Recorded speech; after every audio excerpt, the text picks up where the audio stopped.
کہ اس دنیا میں آمد کا مہینہ اور آپ صلی اللہ علیہ وسلم کے اس دنیا سے رخصت ہونے کا مہینہ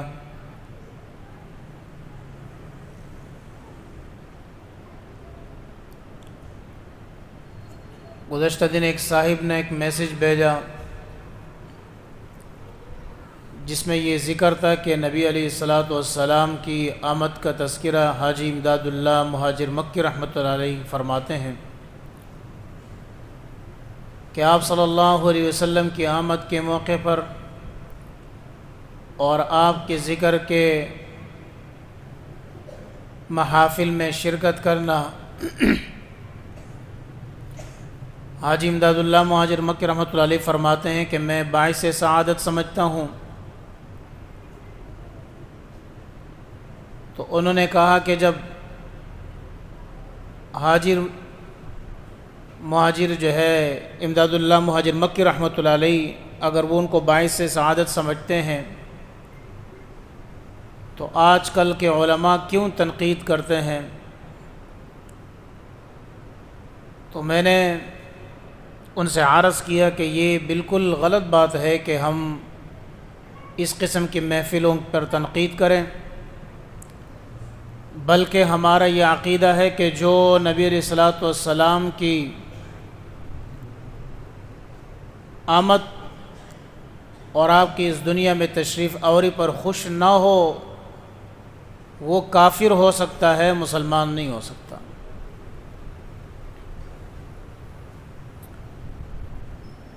اور ایک ہے نبی علیہ الصلاۃ والسلام کی میلاد کا مطلب ہوتا ہے آپ کی پیدائش کی خوشی، اس کو ماننا، اس سے تو کوئی انکار ہی نہیں ہے۔ اور یہ وہ خوشی ہے جس کا تذکرہ اللہ نے قرآن کریم میں بزبان عیسیٰ فرمایا کہ میں تمہیں خوشخبری سناتا ہوں، یأتی اسمہ احمد، ان کا نام احمد ہوگا۔ عیسیٰ علیہ الصلاۃ والسلام نے خوشخبری سنائی۔ خود نبی پاک صلی اللہ علیہ وسلم کی نورانیت اور آپ کے نور کی چمک اللہ نے آدم علیہ الصلاۃ والسلام کے پیشانی میں پہلے ہی سے پیدا فرمایا تھا، لیکن ربیع الاول میں کوئی مخصوص دن کو متعین کر کے اس میں محفل کو ضروری سمجھنا اور یہ کہنا کہ کوئی شخص یہ نہیں کرے گا تو وہ عاشق رسول نہیں ہے، یہ بدعت ہے۔ کیونکہ نبی علیہ الصلاۃ والسلام کسی ایک دن کے محتاج نہیں ہے آپ کا تذکرہ، بلکہ جماعت اسلامی کے منور الحسن صاحب ہے، بڑی پیاری بات ان نے فرمائی تھی کہ ہم 12 ربیع الاول کے بارے میں یہ کہتے ہیں کہ اگر کوئی شخص یہ کہے کہ آج میلاد کا ذکر خوشی ہوگی کیونکہ 12 ربیع الاول ہے، تو میں ان سے یہ کہوں گا کہ جب کل 13 ربیع الاول ہوگا تو میں کہوں گا پھر بھی میلاد کی خوشی ہے، کیونکہ ہم آج بھی نبی علیہ السلام کی میلاد پر اسی طرح خوش ہیں جس طرح 12 پر خوش ہیں۔ اگرچہ امام احمد رضا خان صاحب اپنی کتاب میں 12 کو وفات لکھتے ہیں کہ 12ویں کو نبی علیہ الصلاۃ والسلام کی وفات، اس دنیا سے رخصت ہونا، یہ زیادہ مستند ہے بنسبت یہ کہ 12 کو جو ہے ولادت کا تذکرہ کرنا، لیکن ہم اس اختلاف میں نہیں جاتے۔ آج کے جمعے کا جو خاص ایک مقصد ہے وہ یہ ہے کہ نبی علیہ الصلاۃ والسلام کا تعارف جو آج تک ہمارے درمیان کیا گیا ہے، جو ان محافل میں نبی علیہ السلام کا تعارف ہوتا ہے، اس میں کچھ میرے خیال سے یا تو اختصار سے کام لیا گیا یا نبی علیہ الصلاۃ والسلام کا تعارف جس انداز سے ہونا چاہیے تھا اس انداز سے نہیں کیا گیا۔ اب حضرات کے علم میں ہے کہ اگر ہم اپنی سیرت کی کتابوں کو اٹھا کر دیکھیں تو اسکول کی سیرتوں کی کتاب کا تو کہتے ہی نہیں ہوں، کیونکہ گزشتہ دن میں ایک سیرت کی کتاب دیکھ رہا تھا اسکول کی، اس میں لکھا ہوا ہے خلیفہ دوم ابوبکر صدیق، انہیں ان کو علم ہی نہیں کہ خلیفہ۔ ایک بچے سے پوچھا تو اس کے کہنے سے پتہ چلا، بچہ کہہ رہا ہے خلیفہ دوم ابوبکر صدیق نے فرمایا، تو اس سے پوچھا بیٹا کہاں لکھا ہوا ہے خلیفہ دوم؟ وہ خلیفہ اول ہے، کہتے ہیں ہماری سیرت کی کتاب میں دیکھا گیا تو وہاں پر بھی لکھا ہوا خلیفہ دوم ابوبکر صدیق۔ بہرحال ہم اس غلطیوں کی طرف نہیں جاتے ہیں، لیکن سیرت جتنے بھی حضرات آپ نے پڑھا ہے آپ اس چیز کا گواہ ہے کہ آپ کے سامنے نبی علیہ الصلوۃ والسلام کی آمد سے قبل کی زندگی کا تذکرہ کیسے تھا۔ نمبر 1، عرب کی سرزمین پر ظلم انتہا کو پہنچ چکا تھا، ایسا ہی ہے، آپ اتفاق کریں گے اس تذکرے سے۔ عرب کی سرزمین پر لوگوں کے حقوق میں سے خاص طور پہ عورت کے حقوق کو ضبط کیا گیا تھا، ایک ایک مرد 100 عورتوں کا مالک ہوتا تھا۔ بالکل آپ اس سے اتفاق کرتے ہیں اور میں بھی۔ پھر یہ کہا جائے گا کہ عرب کی سرزمین میں نظام حکومت کوئی نہیں تھا، روز لوٹ مار، چوریاں، ڈھاکے یہ عرب کی سرزمین میں عام ہو چکا تھا، آپ سب کا اس پر اتفاق ہے۔ آج اس مضمون کو ذرا ظہر ذہن میں بٹھا کر اس مضمون کو لے کر جائیں، اور جو تعارف ہے نا، آئندہ آپ کے سامنے کوئی نبی علیہ السلام کا تعارف اس انداز سے کرے تو ان کو ذرا اکیلے میں سمجھائیں کہ نبی علیہ السلام کا تعارف صرف یہ نہیں ہے جو ہم سنتے آ رہے ہیں اور کرتے آ رہے ہیں۔ نمبر 3 آپ کے سامنے ذکر ہے، اور یہ حقیقت بھی ہے کہ عرب کی سرزمین میں پولیس کا کوئی نظام نہیں، عرب کی سرزمین میں سرحدوں کا کوئی نظام نہیں، کوئی بھی باہر سے حملہ اور آ جاتا حملہ کر لیتا راتوں رات۔ عرب کی سرزمین میں جو لوگ رہنے والے تھے وہ اتنے غریب، اتنے جاہل کہ ان کے پاس وہ کپڑے تک نہیں پہنتے تھے، ایک دھوتی پہن لیتے تھے اور گھومتے پھرتے رہتے تھے، شرمگاہیں ان کی نظر آتی تھی۔ ایسا ہمارے ہاں موجود ہے، پڑھا ہے نا جی، سیم صاحب پڑھا ہے۔ عرب کی سرزمین میں یہ تھا کہ عورتیں بھی خاص سطر کا خیال نہیں رکھتی تھی، بالکل ہمارے ہاں مشہور ہے۔ عرب کی سرزمین میں یہ تھا، اور کچھ حقیقت بھی ہے، کہ لڑکیوں کو دفن کیا جاتا تھا۔ وجہ کیا تھی؟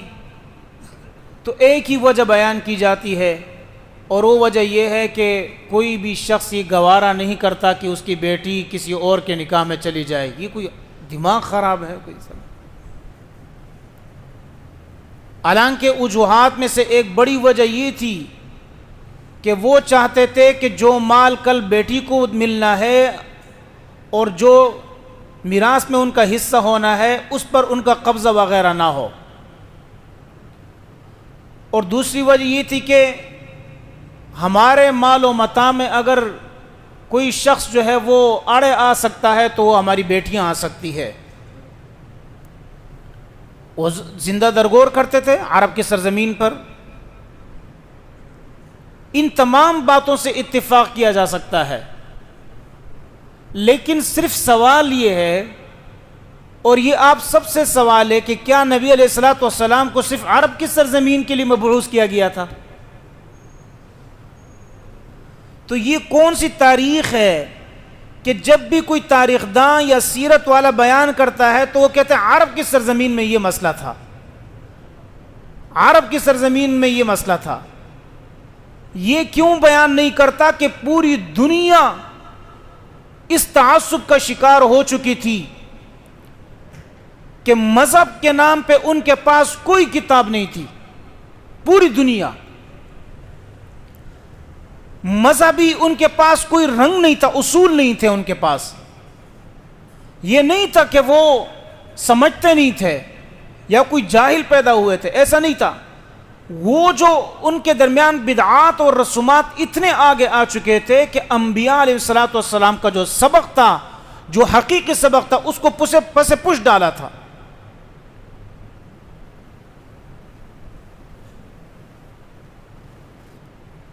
بدعت اور سنت کی تعریف اگر سمجھنی ہے تو بہت ہی مختصر الفاظ میں جو ہمارے علماء بیان کرتے ہیں تب ہمیں سمجھ میں آئے گا کہ ہر وہ عمل جو حضور کی محبت میں کیا جائے، اس کو نوٹ کرنا ہے، ہر وہ عمل جو حضور کی محبت میں کیا جائے حضور کے طریقے پر، یہ ہے سنت۔ ہر وہ عمل جو حضور کے طریقے پر حضور کی محبت میں کیا جائے، یہ سنت ہے، اور ہر وہ عمل جو حضور کی محبت میں اپنے طریقے پہ کیا جائے وہ بدعت ہے۔ تو یہ تمام سرزمین میں، کائنات میں یہ چیز شروع ہو گئی تھی کہ انہوں نے اپنے انبیاء علیہ السلام کے سبق کو چھوڑ دیا تھا، اور پھر انہوں نے جو اپنے انبیاء کو پیش کیا، کس انداز سے پیش کیا آپ خود بتائیں۔ عیسیٰ علیہ السلام کو ننگا تڑنگا نعوذ باللہ کر کے صرف چند اس کا سطر چھپا ہوا ہے اور سولی پہ لٹکایا گیا ہے۔ یہ ان کے نزدیک نبیوں کا تعارف ہے کہ ننگا، یعنی ان کے نزدیک یہ تعارف ہے۔ یہودی آج تک، اور ہم بھی اس پر یقین کر رہے ہیں، اور آپ شاید یقین کریں کہ آج تک ہمیں یہودیوں نے یہ پڑھایا اور اسرائیلی روایتوں کو لایا گیا کہ حضرت آدم علیہ السلام کو جنت سے نکالا گیا ننگا تڑنگا۔ یہ یہودیوں نے ہمیں اس وقت پڑھایا۔ آدم علیہ السلام کو ہمارا ذمہ دار قرار دیا کہ انہوں نے سب غلطی کی اور آج اس کی سزا ہمیں مل رہی ہے، یہ ہمیں پڑھایا گیا۔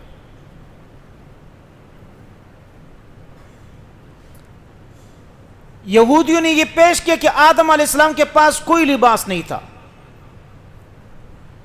اور ایک اور لفظ بتا دوں، اور یہ سب آپ نے تاریخ پڑھی ہے، میں ذرا وہ چیزیں بتا دوں جو ہمارے ذہن میں ڈالی گئی اور جو ہمیں پتہ ہی نہیں ہے، اور انشاءاللہ اس پر مزید بات ہوگی۔ آدم علیہ السلام کو جنت سے نکالا گیا ہے، یہ آپ سب کے پڑھا ہے، سب نے پڑھا ہے کہ آدم علیہ السلام کو جنت سے نکالا گیا ہے، اور کہاں سے لیا گیا؟ احادیث سے۔ حدیث میں لفظ کا موجود ہے۔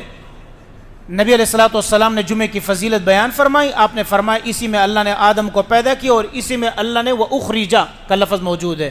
حالانکہ اخرجا عربی زبان میں اس کا مطلب الگ ہے، اردو زبان میں اس کا مطلب الگ ہے۔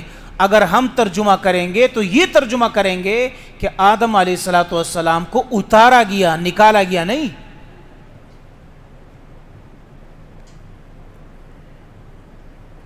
یہ نکالا گیا کون؟ یہ یہودی نے یہ تعارف کروایا آدم علیہ السلام کا کہ وہ چونکہ انہوں نے غلطی کی، حالانکہ خود اللہ تبارک و تعالیٰ کیا فرمائے؟ فَعَصَىٰ آدَمُ رَبَّهُ فَغَوَىٰ ثُمَّ اجْتَبَاهُ رَبُّهُ فَتَابَ عَلَيْهِ وَهَدَىٰ۔ آدم علیہ السلام سے جو سہوا ہوا، اللہ نے سے فوراً اس نے کہا اے اللہ سے کیا کہا؟ اللہ نے فرمایا وَآدَمَ وَعَلَّمَ آدَمَ الْأَسْمَاءَ كُلَّهَا، اللہ نے سارے نام سکھائے تھے۔ پھر اللہ تبارک و تعالیٰ نے کیا کچھ کلمات سکھائے تھے۔ ان کلمات میں ایک کلمہ یہ تھا ربنا ظلمنا انفسنا وان لم تغفر لنا وترحمنا لنكونن من الخاسرین، ایک کلمہ یہ تھا، اور دوسرا کیا تھا؟ اے اللہ جب تو نے مجھے پیدا کیا تو سب سے پہلی بات میری زبان سے کون سی نکلی تھی؟ اللہ نے فرمایا تجھے چھینک آئی تھی اور تیری زبان سے نکلا تھا الحمدللہ، تو میں نے کہا یرحمک اللہ، فرشتوں نے تجھے کہا یرحمک اللہ، تو کہنے لگا اے اللہ کیا یہ حقیقت نہیں ہے کہ تیری رحمت تیرے غضب پر زیادہ ہے، حاوی ہے؟ اللہ نے فرمایا ہاں یہ حقیقت ہے کہ میری رحمت میرے غضب پر حاوی ہے۔ تو کہا اے اللہ اگر تیری رحمت واضح ہے اور زیادہ جو ہے وہ حقدار ہے اس کے کہ معاف کیا جا سکے، اور آپ کے غضب پر حاوی ہے، تو اے اللہ مجھے معاف فرما۔ فتاب علی، اللہ نے فوراً ان کے اس خطا کو معاف فرما دیا۔ جب اللہ نے معاف فرمایا ہے تو یہودیوں کو پھر یہ کیا حقداری ہے کہ وہ یہ کہنے لگے کہ جنت سے نکالے گئے، جنت سے اتارے گئے۔ نکالنے اور اتارنے میں فرق ہے. کیوں؟ اس لیے کہ خلیفہ بن کر اتارے گئے، ان کو خلیفہ بنایا گیا، ان کو نکالا نہیں گیا، یہ شیطان کو نکالا گیا ہے. اور آدم علیہ السلام کو خلیفہ بنا کر اللہ نے کیا کیا؟ دنیا میں اتارا. اور کون سے زمین پر؟ ہندوستان کی سرزمین پر، ہند میں اللہ نے اتارا. اللہ نے ہندوستان میں ایک پاور رکھا ہوا ہے، سمجھنا ہوگا اس چیز کو. ہندوستان میں اللہ نے ایک چمک رکھی ہے، اور یہ چمک ہماری ہے، جو یہاں سے جب جھنڈے جائیں گے نا خراسان سے، اور انشاءاللہ سارے مجاہدین مل کر جائیں گے، تو جس طرح ہمارے اہل تصوف حضرات نے وہاں قدم رکھا، اللہ اکبر. ہندوستان کے سرزمین پر آدم علیہ السلام کو اتارا گیا. عنبر جیسی خوشبوئیں، اور سب سے زیادہ خوشبودار ملک اگر ہے تو وہ ہندوستان ہے، خوشبوؤں کا ملک. یہ وہ آدم علیہ السلام کی وہ برکتیں تھی جو اللہ نے نازل فرمائی. ہمارے ذہن میں چونکہ مودی سوار ہے تو ہم آدم کی وہاں آمد بھی نہیں مانتے ہیں، ہم ایسے لوگ ہیں. ہمارے ذہن میں چونکہ یہ سارے جو ہے ہندوستانی سوار ہے کہ وہ ہمارے دشمن ہی ہے، حالانکہ ہندوستانی سارے ہمارے تھوڑی دشمن ہیں. ہمارا دشمن تو وہ ہے جو ہمارے لا الہ الا اللہ کی تبلیغ میں رکاوٹ بنے گا، بس وہ ہمارا دشمن ہے.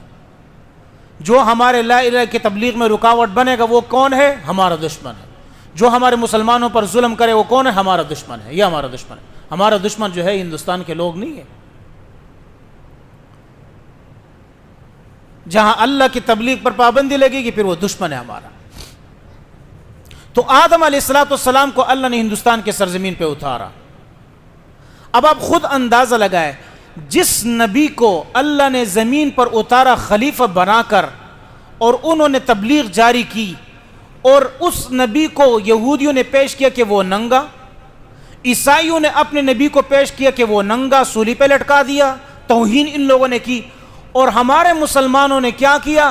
شیخ عبد القادر جیلانی کو کہیں ننگا پیش کر رہے ہیں، کبھی علی الجویری رحمہ اللہ کو جو ہے وہ ننگا پیش کر رہے ہیں، کبھی کسی بزرگ کو ننگا پیش کرے. آج بھی ہمارے مسلمانوں کی دکانوں میں برکت کے لیے اولیاء کی تصویریں لگائی ہوئی ہے، اور وہ اولیاء کی تصویریں لگائی ہوئی ساری ننگی ہے. ننگے لوگ وہاں بیٹھے ہوئے اور ان کو اولیاء بنا ہوا ہے. یہ ہم نے کس سے سیکھا ہے؟ یہ ہم نے یہودیوں اور عیسائیوں سے سیکھا ہے. ہم یہ پیروکار قسم کے لوگ ہیں. ہمارا تو کوئی اپنا مذہب ہے ہی نہیں. آمد رسول کو اس انداز سے اگر منائیں گے تو کیا ہم مشابہت کرنے والے نہیں؟ حالانکہ نبی علیہ السلام نے کیا فرمایا؟ 10 محرم کا دن تھا، حضور نے فرمایا کس خوشی میں ہے؟ کہا اللہ کے رسول یہودی موسیٰ علیہ السلام کی جو ہے اس خوشی میں جو ہے یہ روزہ رکھ رہے ہیں. آپ نے فرمایا ہم زیادہ حقدار ہے، لیکن یہودیوں کے مشابہت سے بچنے کے لیے آپ نے فرمایا اگلے سال یا اگر میں زندہ رہا تو یا تو اس کے ساتھ ایک مزید روزہ ملاؤں گا. تو ہم روزہ رکھتے ہیں 9 اور 10 کو، یا 10 اور 11 کو روزہ رکھتے ہیں. کیوں؟ مشابہت سے بچنے کے لیے. آج بھی عیسائی کرسمس ڈے کیوں مناتے ہیں؟ کرسمس ڈے کا مطلب یہ ہے کہ اللہ نے جو ہے اللہ پیدا ہوا ہے، ان کے نزدیک عیسیٰ خدا ہے، وہ پیدا ہوا ہے، اس کی پیدائش کا دن ہے. آج وہ بھی جو ہے وہ کیک کاٹے اور ہم بھی کیک کاٹے، تو پھر تو یہ غلط ہے. ہاں منانا ہے تو پھر آپ گولڈ شریف چلے جائیں، وہاں محفلوں میں بیٹھ جائیں، آپ کو پتہ چل جائے. منانا ہے تو ایک خوبصورت محفل کو لگائیں اور نبی علیہ السلام کی آمد کو بیان کریں کہ وہ سعودی عرب کے لیے نہیں آئے تھے، وہ شیخ سلیمان کے لیے نہیں آئے تھے. نبی علیہ السلام تشریف کس کے لیے لے کے آئے تھے؟ وما ارسلناک الا رحمۃ للعالمین. اللہ نے بتا دی، اشارہ دے دیا. سنے نکتہ، کیا اشارہ دیا؟ فرمایا الحمدللہ رب العالمین. کیا؟ تمام تعریفیں اس رب کے لیے ہے جو تمام جہانوں کا پالنے والا ہے. اب سوال یہ ہے کہ ہمیں نبی علیہ السلام کی رحمت کیسی سمجھ میں آئے گی کہ وہ کیسے رحمت والے ہیں اور تمام عالم کے لیے کیسے ہیں؟ تو سب سے پہلے اللہ کی ربوبیت کو سمجھنا ہوگا. اللہ نے فرمایا الحمدللہ رب العالمین. تمام تعریف اللہ کی رب العالمین ہے. آخری صورت اٹھائے قل اعوذ برب الناس ملک الناس الہ الناس من شر الوسواس الخناس الذی یوسوس فی صدور الناس من الجنۃ والناس. ملک الناس فرمایا کہ الحمدللہ تمام تعریف اللہ کے لیے، یعنی تمام جہاں جہاں پر انسان ہو، کائنات ہو، ذرات ہو، حیوانات ہو، جمادات ہو، جہاں جہاں اللہ کی ربوبیت ہے وما ارسلناک الا رحمۃ للعالمین، وہاں پر اللہ تبارک و تعالی نے اپنے نبی کو رحمت بنا کر بھیج دیا ہے. اس کو ماننا ہوگا. یہ سعودی عرب کے لیے نبی بنا کر بھیجنا نہیں ماننا ہوگا, ورنہ پھر ہم یہ کہیں گے کہ آدم علیہ السلام کون تھے؟ ہندوستان کے نبی تھے. آدم علیہ السلام ہندوستان سے پھر روانہ ہوتے ہیں اور جا کر عرفات میں ہوا اور آدم کی ملاقات ہوتی ہے, ایک دوسرے کو پہچان نہیں پاتے ہیں. آ کر جبریل نے تعارف کروایا, آپ کا اتنا سال گزرے ہیں اور آپ نے آپس میں ملاقات نہیں کی, یہ آدم ہے اور یہ ہوا ہے. یہ تعارف کس نے کروایا؟ جبریل نے. اس لیے اس کو یوم عرفہ کہا جاتا ہے, پہچان کا دن. عرفات کو اس لیے عرفات کہا جاتا ہے. تو جس نبی کو اللہ نے ساری کائنات کے لیے بھیجا, اس نبی کے آمد سے قبل اگر ذکر ہوتا ہے تو صرف سعودی عرب کا ہوتا ہے کہ سعودیہ میں یہ تھا, عرب کی سرزمین ایسی تھی. حالانکہ آپ صلی اللہ علیہ وسلم کے ایک صحابی عمر فاروق کو دیکھے 22 لاکھ مربع میل پر آپ کی حکومت تھی, تو کیا وہ صرف سعودیہ کے تھے؟ اگر آپ دیکھیں, ذی الحجہ کا مہینہ ہے, 10ویں ذی الحجہ ہے, حضرت معین الدین چشتی رحمۃ اللہ علیہ,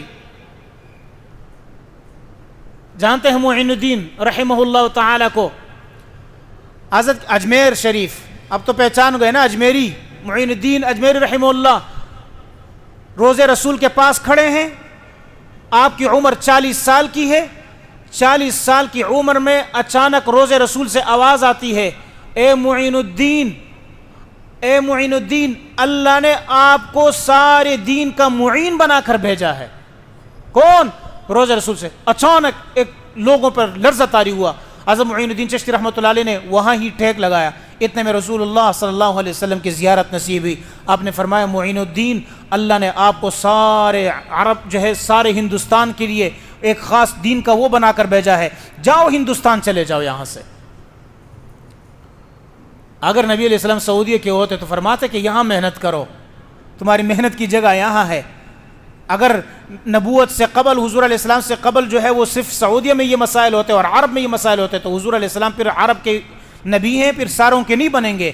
ہم نے یہ ثابت کرنا ہے کہ وما ارسلناک الا رحمۃ للعالمین اور کافۃ للناس بشیرا ونذیرا. اللہ نے ساری کائنات کے لیے نبی علیہ السلام کو رحمت بنا کر بھیجا. ساری کائنات میں گڑبڑ تھی, ساری کائنات میں وہ کیا تھی, حالانکہ ایسا نہیں تھا کہ ان کے پاس آلات نہیں تھے. وہ مالدار اس وقت بھی تھے, وہ سائنسدان اس وقت بھی تھے. خود نوح علیہ السلام نے سب سے پہلا بیڑا بنا کر یہ ثابت کر دیا کہ کتنے لوگ کتنے جانوروں کو اور کتنے انسانوں کو سمندر سے لے کر جایا جا سکتا ہے, یہ نوح علیہ السلام نے ثابت کر دیا.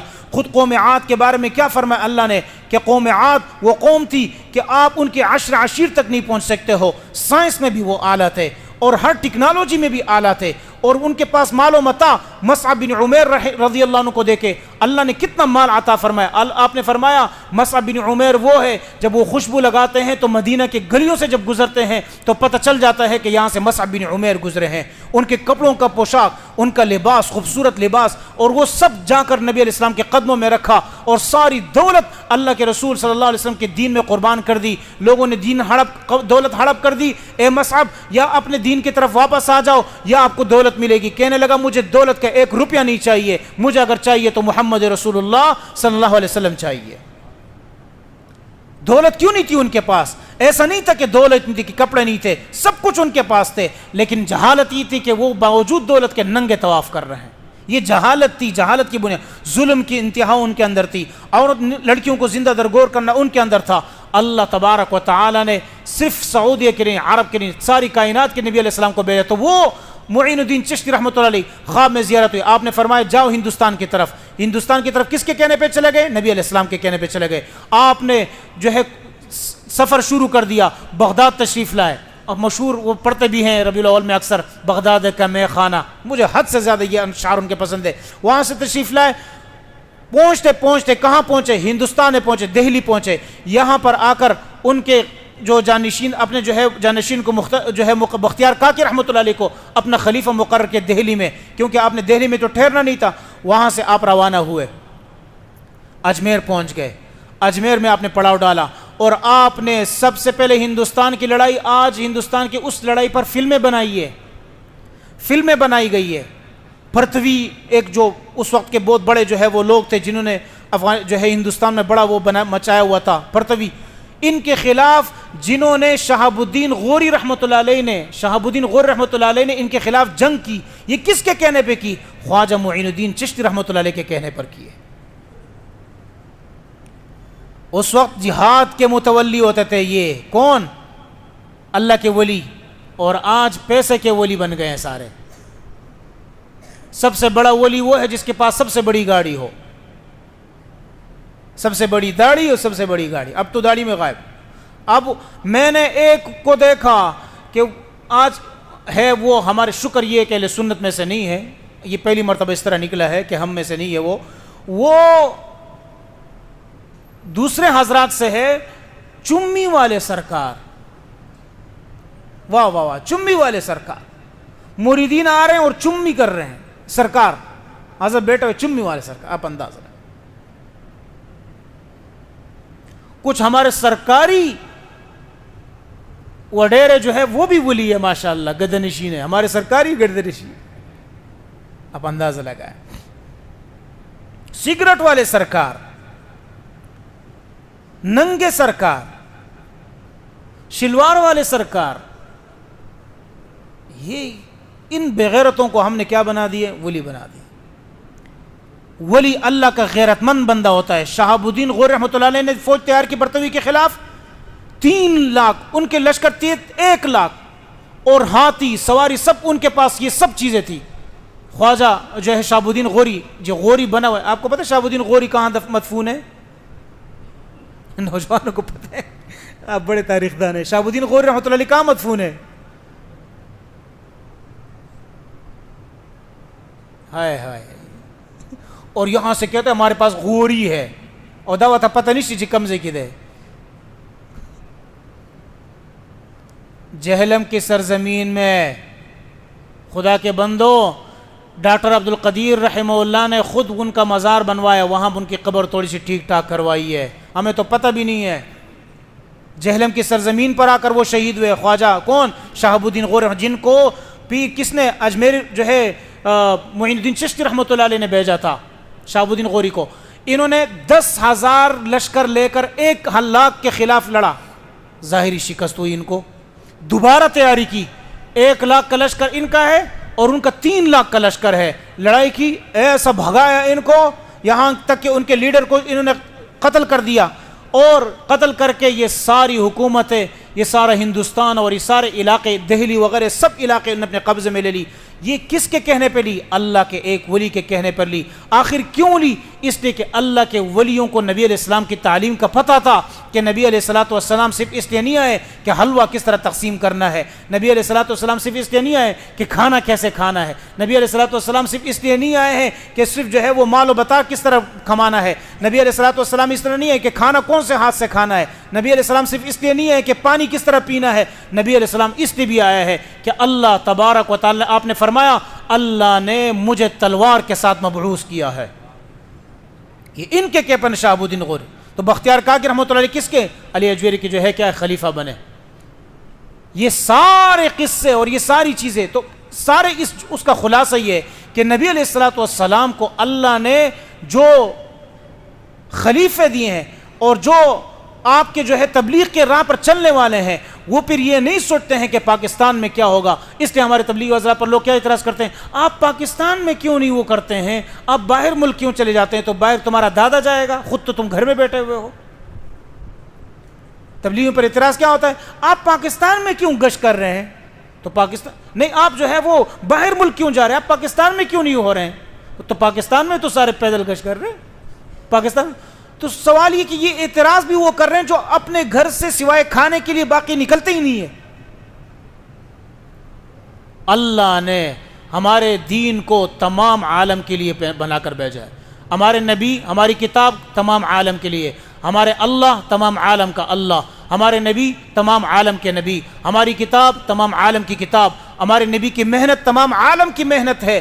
اس لیے ہم نے یہ ذہن میں رکھنا ہوگا کہ جو کنسپٹ دیا گیا کہ نبی علیہ الصلوۃ والسلام سے قبل عرب کی سرزمین ایسی تھی، ایسا نہیں تھا، بلکہ عرب کی سرزمین کے علاوہ پوری کائنات ایسی تھی، اور اللہ نے پوری کائنات کو ایک شخص کے برکت سے بدلا، اور وہ کون ہے؟ ہمارے نبی صلی اللہ علیہ وسلم۔ اس لیے میرے بھائی دوست بزرگوں، ہمارا ربیع الاول میں نبی علیہ السلام کا تعارف اچھے انداز سے، اس انداز سے ہونا چاہیے. ہمارے نبی علیہ السلام کا تعارف مسلکی انداز سے نہیں ہو کہ نبی علیہ السلام نے ہری پگڑی پہنی، نبی علیہ السلام نے سفید عمامہ پہنا، نبی علیہ السلام نے کالا عمامہ پہنا، نبی علیہ السلام نے کھانے جو ہے اس کے بعد نماز کے بعد زور سے ذکر کیا یا نہیں کیا، نبی علیہ السلام نے ہاتھ سینے پہ باندھے، ناف کے اوپر. یہ نبی علیہ السلام کا تعارف نہیں ہے، یہ غلط تعارف ہے. اگر کوئی آپ کو اسٹیج پر یہ تعارف کرائے تو کہ ہمیں یہ تعارف نہ کروائے، چونکہ ہمارے نبی عالمی ہے تو ہمیں عالمی نبی کا تعارف کروائے. اللہ ہم سب کو عمل کرنے کی توفیق نصیب فرمائے. وآخر دعوانا الحمدللہ رب العالمین.